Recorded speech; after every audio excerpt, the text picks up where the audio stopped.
Moj mjesec kad živim na brodu i ne znam koji je dan.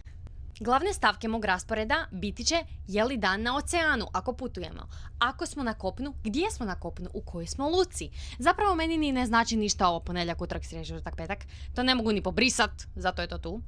Ali glavna stvar je koliko su kruzevi, odnosno putovanja, dugi, koliko dana. Nekad imamo 4, nekad 5 dana, nekad 9 dana. Tako da sam to sve htjela tu staviti i vama objasniti kako to sve izgleda. Showove obično imamo na drugi dan putovanja. Day 2 of the cruise. Na prvi dan putovanja obično pomažem ljudima da se spajaju na Wi-Fi zato što su gosti jako nervozni i žele odmah biti online. Mislim, kužim ih, ali brate, smiri se. Ali barem ja dobivam minute za kontaktirati obitelj koja je na drugom kraju svijeta, u Hrvatskoj. Tako da, pomagajući gostima, budem plaćena u minutama.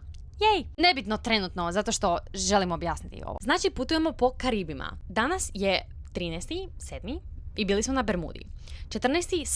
Sea Day. Putujemo nazad do New Yorka, Bayonne. Ovo 194 je 194. putovanje broda. Nisam bila tu od početka, ne pitajte me zašto je 194, nemam pojma. SNF, Saturday Night Fever, naš show. To je znači day 2, drugi dan kruza, putovanja. Halifax, znači idemo u Kanadu, ljudi moji. I to je prvi put da ćemo biti na temperaturi ispod nekih 30 stupnjeva. Ne znam uopće da li imam neke obleke za to. Vidjet ćemo, ako se smrznem, značete.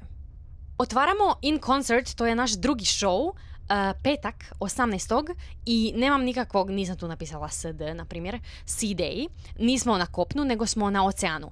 Obično su showovi najbolji kada smo na oceanu, zato što ljudi ne mogu izaći van. Kužite. A na primjer, imamo i klizalište na brodu i jadni klizači na ovom brodu često se žale da im organizacija stavlja šovove na dane kad su ljudi na kopnu. Znači na dane kad je brod na kopnu i kad stane i onda ljudi izađu i onda jednostavno ne dođu gledat show na večer. Nekad čak i dođu gledat ako se premore preko dana i onda na večer dođu nazad. Zapravo nama se jako posrećilo u kazalištu zato što imamo šovove drugi dan kada nikad nismo u luci, to sam htjela reći. Od nekih zanimljivosti nikad nisam bila u Kanadi, tako da će ovaj Halifax biti jako fora. Onda otvaramo show, onda sljedeći kruz kreće, sljedeće putovanje od 5 dana kad se vraćamo opet u New York. 19.7. obilježava kraj naših proba, to će biti sigurno razlog za proslavu. Onda Saturday Night Fever, drugi dan putovanja, kao i obično.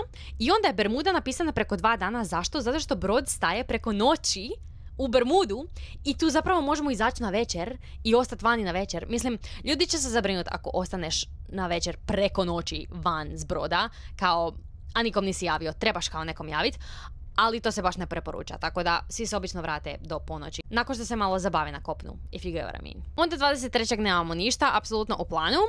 24. se opet vraćamo u New York i tako dalje. Onda je ovaj zanimljiv, 24. do 2. jer je 9 dana kruz, znači ogroman je. Show imamo drugi dan kao i obično i onda smo sljedeći dan u Bermudi samo do 4 popodne. Onda smo opet na moru i onda smo u St. Martinu gdje otvaramo jazz set, da, isto to pjevamo i to sa bandom i to sam jako uzbuđena. San Juan smo onda samo do 2:30 popodne, ali jako dobra luka, jako zanimljiva. Turks and Caicos, to nikad nisam bila tamo. I taj dan imamo drill, sigurnosne vježbe na brodu, to moramo obaviti svako malo i baš se potrefilo na ovaj dan. Ali čula sam da je jako dobra luka i da ćemo svejedno moći izaći. Tako da. Onda sljedeće 2 dana opet putujemo nazad do New Yorka i tu kreće 8. mjesec. Eto, to je malo objašnjavanja šta ja radim do 8. mjeseca, ako vas je zanimalo. Pišite mi u komentarima što još želite znati što se tiče rasporeda i pusa, volim vas puno.